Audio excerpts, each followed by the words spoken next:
Welcome back, everyone. In this lecture, we're going to discuss the topic of NumPy arrays. We'll first start off by exploring how we actually create NumPy arrays. There's lots of different methods we can create NumPy arrays, but we're going to focus on three main methods that we use here and throughout the course. One is just transforming a standard Python list to a NumPy array. The second is using a variety of built-in functions. And then the third is being able to generate random data in whatever shape you want using NumPy. And then, once we learn how to create NumPy arrays, we'll have a brief discussion of some key attributes of these NumPy arrays. Let's get started by heading over to a Jupyter Notebook. Okay, here I am at a new Jupyter Notebook. The first thing to note that when we're using NumPy, we have to import it. If you've already followed along with our installation process, then you should have NumPy installed on your computer. If not, you can check out the notebook that corresponds with this lecture for various ways of installing NumPy. It should be easy just to install with conda install NumPy or pip install NumPy, where you run that at your command line. Once you've already installed it, go ahead and type out import NumPy in all lowercase as, and then by convention, we import NumPy as NP. And then you should be able to say NP dot in a new cell, hit tab, and you'll realize that there's a bunch of import calls or functions or classes available for us within NumPy. We definitely won't be using all of these. We'll just show you the most useful ones. Okay, so we've imported NumPy. Now let's start off by learning how to actually create a NumPy array.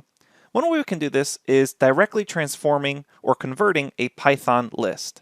For example, if I say my list is equal to a standard Python list of 1, 2, 3, and then I check the type of my list, it's currently just a list type. To transform something into a NumPy array, I can say np array and then pass in what I want to transform. And now you'll notice the output looks different. It now outputs it showing that it's a NumPy array. Keep in mind, this doesn't actually affect the original list. My list is still just a normal Python list. We'd have to reassign it to something like my array is equal to np array of my list. And then if we check out my array, as well as confirming the type of my array, you'll notice is a NumPy array. Now we can also expand on this, not just for a one-dimensional vector, but also for something that looks two-dimensional. For example, let's create an object called my matrix. And this will be a list of lists, essentially a nested list in Python. So we can say 1, 2, 3, next list inside of this can be 4, 5, 6, and then next list is 7, 8, 9. And if you take a look at my matrix, notice that right now it's just a normal Python list, and there's 3 items in this Python list. Each item in the list is another list with another 3 items. Now, look what happens when we actually pass this as a NumPy array. If we say np.array and then say my matrix, notice that NumPy already has fundamental to it this idea that this is two-dimensional, that it's actually 3 rows by 3 columns. And that's going to be a key idea of NumPy and using it to actually manipulate and have capabilities and functions apply to two-dimensional data sets. Typically, we actually just won't be using or casting Python standard lists into a NumPy array. Instead, we'll be using built-in functions and built-in methods with NumPy. So let's go through a couple of these. One of the most useful ones is np.arrange. Notice it just has one R, and this is essentially the equivalent in NumPy to Python's built-in range function. So what we do here is you can say Shift Tab, you provide a start, a stop, and then an optional step size. So we can say start at 0, comma, and then go all the way up to, but not including, 10. And it creates a NumPy array for us that starts at 0 and then goes all the way up to, but not including 10. So here we have 0, 1, 2, 3, all the way to 9. And then optionally what we can do is we can add a step size. So as a third parameter here, I could say comma 2, and then it says go from 0 up to, but not including 10, in a step size of 2. So jumping by 2, we go 0, 2, 4, 6, 8, etc. So you can imagine that if I said something like 101 in a step size of 2, it goes 0, 2, 4, 6, 8, all the way to, but not including 101, so it stops at 100. So then we could expand on this, maybe take step sizes of 20. and then it goes 0, 20, 40, 60, 80, etc. Main thing to note here is that it goes up to, but not including, that stopping point. It's also really common to have to create large arrays of zeros and ones when dealing with realistic data sets, and we can do this with NumPy by saying np zeros, and if you do Shift Tab here, it basically asks you what the shape required is. So if you just pass in a single number, such as 5, it produces a one-dimensional vector of zeros. Note that these zeros are actually floating point numbers. By default, NumPy often returns back things as floating point numbers in order to preserve some sort of precision. So be careful of the fact that you may see 0 dot. It's just indicating that it's a floating point number. Now if we wanted this to be a two-dimensional array, what we could say is np zeros, and then pass in as a tuple a shape of something like 5 by 5. And now I can see that I have 5 rows by 5 columns. Note that the first number here denotes the number of rows. So let's say I wanted 2 rows by 5 columns. I would just pass in a tuple of 2 by 5. Run that, and now I have 2 rows by 5 columns. Keep in mind this idea of shapes being defined by the number of rows first, and then the number of columns second. That's going to be used all the time, especially when we start learning about two-dimensional data sets with pandas. Okay, now there's also np1s, which is very similar. So same thing here, if you do Shift Tab, you provide the shape, and you can say something like, I want 4 by 4, and it returns back 4 by 4 ones. And if you only pass in one number here, then it just returns back a 1D vector of that many ones.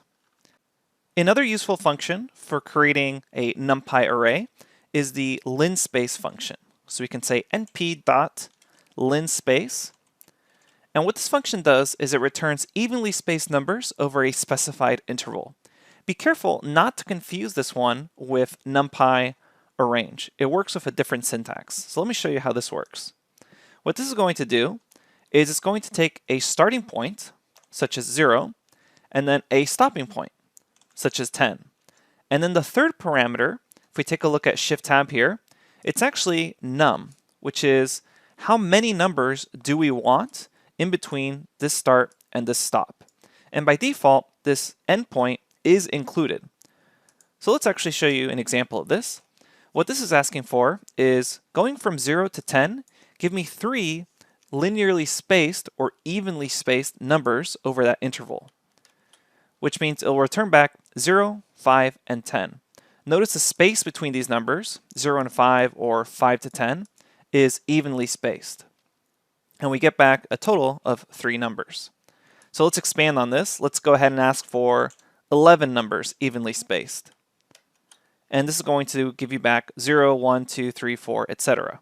Something that sometimes confuses students is, why did I have to pass in 11 instead of just 10?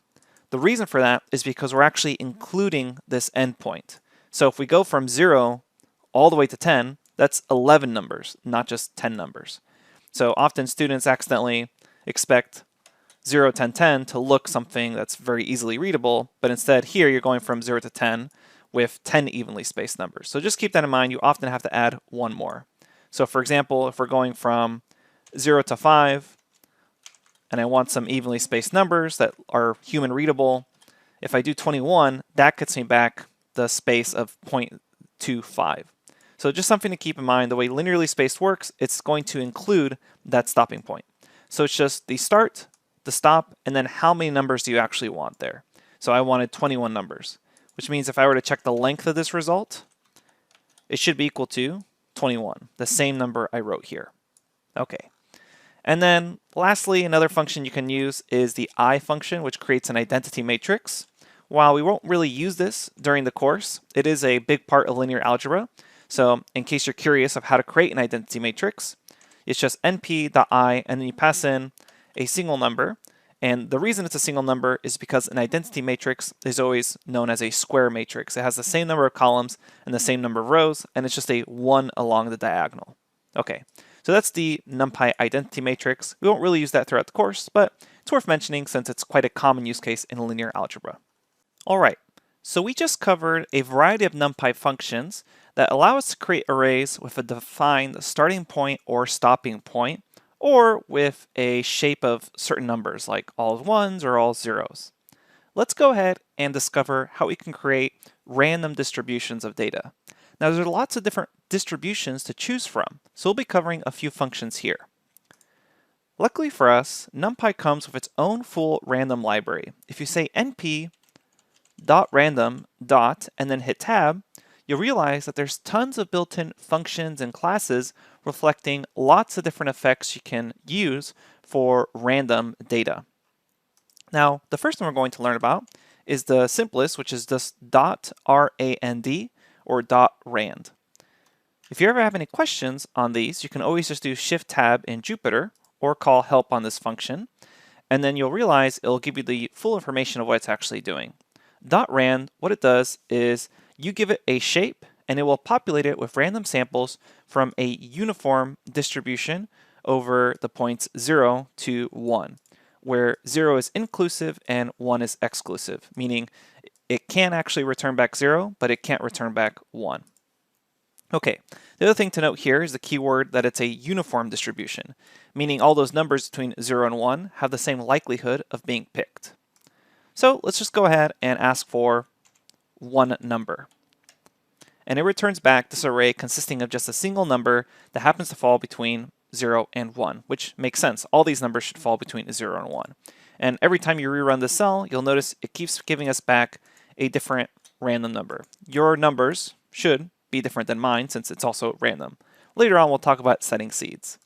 But the other thing to note here is I can also pass in a shape. What's a little different here is that the shape, you actually don't pass in a tuple. Instead, you pass in the number of rows, comma, by the number of columns. So this will return back essentially 5 rows by 6 columns. So if I made this 5 by 2 and run this, now it's going to return back 5 rows by 2 columns. Okay, and notice all these numbers fall between 0 and 1, and it's from a uniform distribution, so all the numbers between 0 and 1 have the same likelihood of being returned. Now, often in the physical world, things happen to fall under a normal distribution. So, a simplified version of a normal distribution is a standard normal distribution.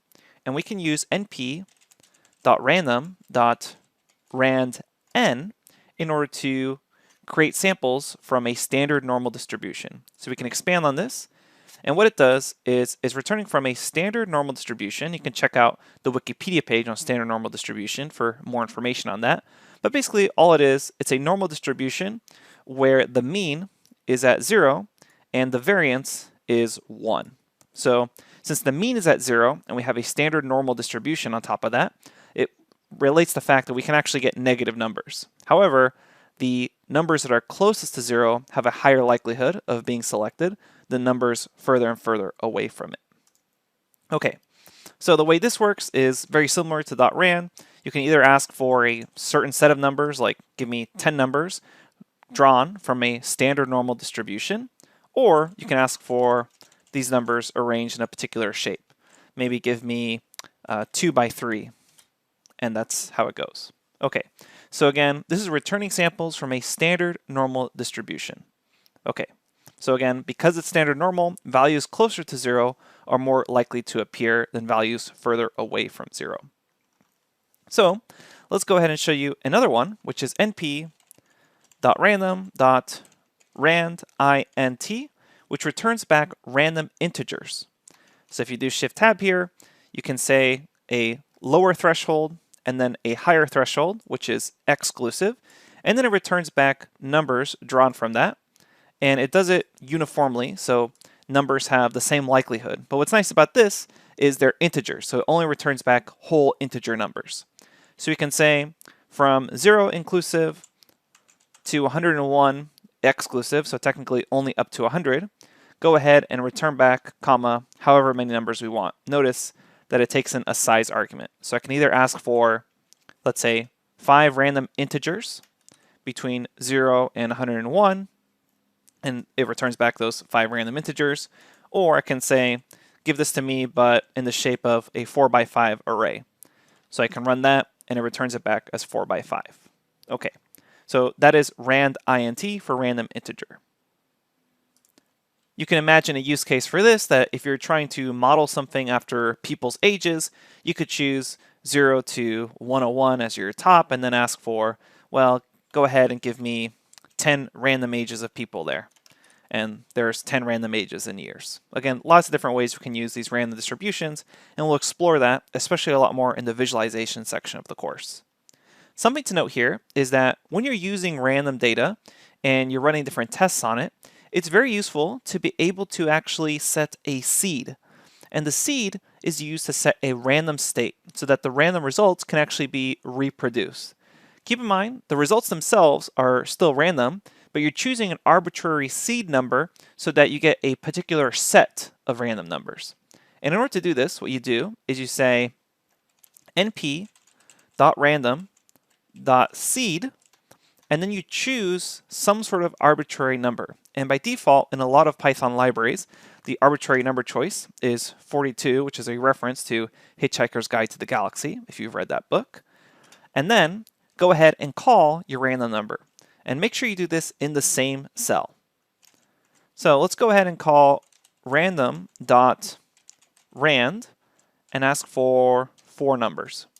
So along with your notebook, in the same cell, go ahead and set a seed value of 42, and then in the same cell, ask for 4 random numbers from between 0 and 1. And when you run it, you should get back these exact same random numbers. So what the seed allows us to do is set a particular set of random numbers. Okay, so this is going to be really important for being able to repeat random distributions in order to test different models on them or test different visualization methods. So we'll be using set seed a lot throughout the course. A lot of times students ask the question, where does this value 42 come from? Why are we choosing 42? It's just a completely arbitrary choice. You can pass in any number you want in here, and it will return back a different set of those random numbers. But the important thing is that if you were to copy this and run this in a new notebook somewhere or even in a different cell, as long as they're in the same cell, you'll get back those same random numbers.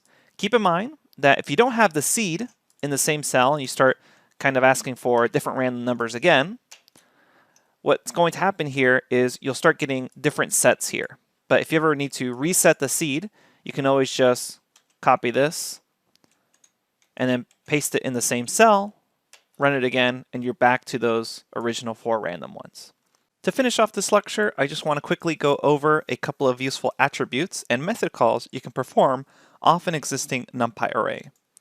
To do this, I'll first create an array, and let's do it with our np arrange function that we learned about, and we'll go from 0 to 25 here. And if you check out our array, it's right now just the numbers 0 all the way up to, but not including 25. And what we can do here is we can actually reshape this by calling dot reshape and then requesting a different shape. So we can do something like give me back this array as a 5 by 5. And notice now it took those same numbers and reformatted it to be 5 rows by 5 columns. Something to note here, which is a really common beginner mistake, is if you try to reshape this to be something like 5 by 4 and then call this to execute, you'll notice you'll get this value error. And that's because you can't actually fit 25 elements into a shape that's 5 by 4, because 5 times 4 is 20. So you can't squeeze 25 elements into something that only has room for 20. So when you multiply these dimensions together, they should equal the same number of elements you had originally. Next, I want to show you a couple of useful method calls you can create, and that is max min and then argmax and argmin. To do this, I'm just going to create a random array of integers. We'll say np.random.randint, and then let's go ahead and just say from 0 to 101, give me 10 random integers, and your integers will be different, but the same idea still applies. Let's say I wanted to find out the max value in this array. I could simply say dot max, open and close parentheses, and it returns back the maximum or highest value. And as you may have guessed, it's the same for dot min, that returns back the minimum value. If you want to know the index location of these elements, you simply say arg, and you can say argmax, and it returns back 1. So that means that this max value of 93 is found at index location 1. So if we go 0, 1, here we have 93, which means the minimum over here, if we take a look at its location, we can say right here, arg min, and it's at index 5. So you go 0, 1, 2, 3, 4, 5, and there we have the number 8. And then finally, you can call the data type of an array by saying dtype, and it returns back whether you have integers or floating point, and then it'll also refer to the fact if it's 32-bit or 64-bit. And it just depends on how much precision your computer's actually holding in memory. And the last thing to note is shape is also an attribute of an existing array. If we take a look at this array that we created of the numbers 0 through 24, if I wanted to know its shape, essentially its dimensions, I could call .shape. Note it's an attribute, not a method call. And it returns back that you just have 25 numbers. If I then reassign this to be r.reshape as, let's say, 5 by 5, notice now my array is 5 rows by 5 columns, and I can check the shape here, and it reports that back. Something to note here is students are often confused by why this is 25 comma nothing, and the reason for that is to essentially distinguish between having an array kind of as one long row versus one tall column. So if I take back this original array, I can reshape it to either be 25 by 1, and then I can have it sequenced here as kind of this tall column. Notice the number of brackets here. Or I can have it to be 1 by 25. And notice here we have two sets of brackets here of one row consisting of 25 columns. However, when we originally generated this array, this is just to distinguish the fact that there's only one set of brackets here and it's just 25 numbers, essentially a one-dimensional vector. Okay, so that's it for the very basics of NumPy arrays. If you want to learn more about NumPy beyond what we're going to cover in this section, you can always visit the documentation, which is at numpy.org. They have a full user guide as well as reference documentation for a lot of the stuff that we cover here. For example, different routines, linear algebra, etc. But everything you need to know for this course we'll cover in subsequent lectures. Thanks, and I'll see you at the next lecture.